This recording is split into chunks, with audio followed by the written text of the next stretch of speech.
현실을 부정하지 마시고 지금부터라도 인정을 하세요. 지금까지 4년 동안 세상이 어떻게 흘러가고 있는지 그 흐름 다 투기꾼들이 만든 거라며 불평불만만 하고 계셨잖아요. 서울 아파트 살 돈이 없다고요? 제가 계속해서 말씀드리잖아요. 김포, 파주라도 사셔야 한다고요. 둘러 가도 목적지에만 도착하면 소기의 성과는 달성한 겁니다. 제 멤버십 가입은 구독력 가입 버튼 참고하시기 바랍니다. 매주 토요일 밤 10시 멤버십 전용 라이브 방송이 진행이 됩니다. 많은 참여 부탁드립니다. 안녕하세요. 재테크일른 준수입니다. 지난 6월 9일 광주 동구의 학동사구역 재개발 정비사업지 내에서 철거 중인 5층 건물이 무너져 철거 건물이 시내버스를 덮치는 사고로 9명이 숨지고 8명이 다치는 인명피해가 발생했습니다. 너무나 안타깝습니다. 삼가 고인의 명복을 빕니다. 여러분, 이게 무슨 일입니까? 이 사진은 이번에 붕괴된 건물의 철거 전 모습입니다. 어떻습니까?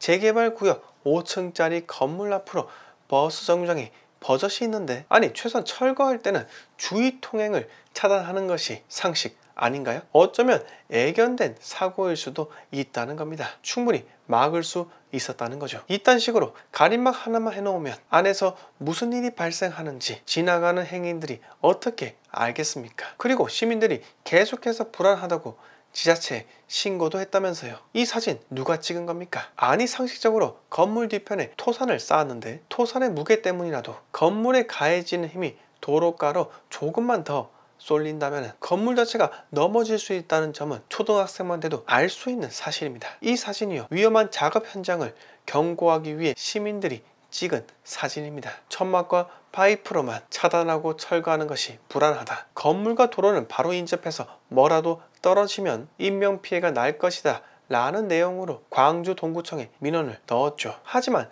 지자체에서는 안전조치 명령 공문을 친히 보냈다는 말만 하고 있습니다. 현장에 가보지도 않고 면피했다는 거죠. 그런데 사고를 떠나서 저는 불현듯 이런 생각이 떠올랐습니다. 이번 참사도 2014년 그때처럼 그들에게 이용만 당하는 건 아닌지, 고인의 명복을 빌고 대한민국에 이런 대참사가 두 번 다시 발생하지 않도록 여당 야당 할 것 없이 머리를 맞대고 법안을 내기에도 바쁜데, 내년 대선이 코앞에 다가왔다. 진도 팽목항에 이어 전라도에서 사고가 또 터졌다고 그들의 정권 명맥 유지에 또다시 이용만 당하지 않을까 심히 우려스럽습니다. 물론 제 걱정이 한낱 기후에 지나지 않을 수도 있습니다. 이번에는 다행히도 같은 편이기 때문에 굳이 공격할 필요가 없을 수도 있죠. 오히려 조용하게 끝내고 싶어 할 수도 있을 겁니다. 나라님들, 유가족의 슬픔을 같이 공감해주고 어루만져주는 것이 우선이지 않겠습니까? 참사 현장을 행사장이라 표현하지 않나, 웃고 떠들지 않나, 막말하지 않나, 운전기사 보고 엑셀레이터 밟았어야 했다 이런 막말도 하지 않나. 이건 정말 아니라 생각이 듭니다. 사고 현장 와서 공무원들한테 보고받으면 뭐가 달라집니까? 그 다음에 본인께서 대의적인 일이라도 할 수 있는 건가요? 그리고 마치 처벌해야 할 누군가를 찾는 것처럼 시공사를 압수수색한다면 모든 것이 정상으로 돌아옵니까? 똑같은 레퍼토리 지겹지 않으십니까? 이제는 좀 변화가 필요하지 않다고 생각하지 않습니까? 다음 이야기로 넘어가겠습니다. 강남 아파트 없어서 못 산다. 매수 심리 17개월 만에 최고. 강남권 매물 부족으로 거래 절벽.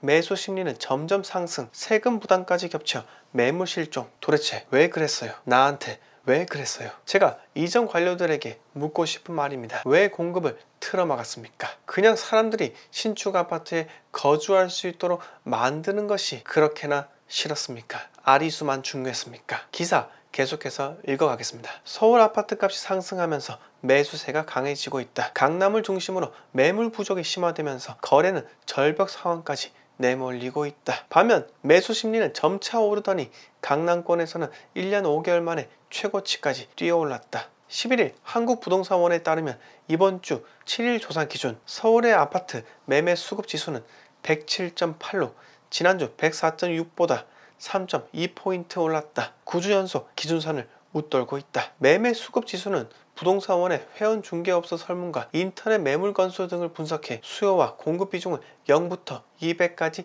지수화한 것이다. 높아질수록 매수 심리가 강하다는 걸 의미한다. 지난 4월 압구정동의 토지거래 허가구역이 지정되고 나서 매수세가 반포, 서초동으로 향했다고 합니다. 잠실, 가락, 풍납동 재건축 단지도 들썩이고 반포동 재건축 단지는 이주 수요까지 겹치면서 전세값과 매매가가 동시에 뛰고 있기도 합니다. 집값 폭락한다고 외쳤던 폭락이 여러분, 이제는 답을 해주셔야 하지 않겠습니까? 도대체 왜 집값은 폭등을 하고 있는 것일까요?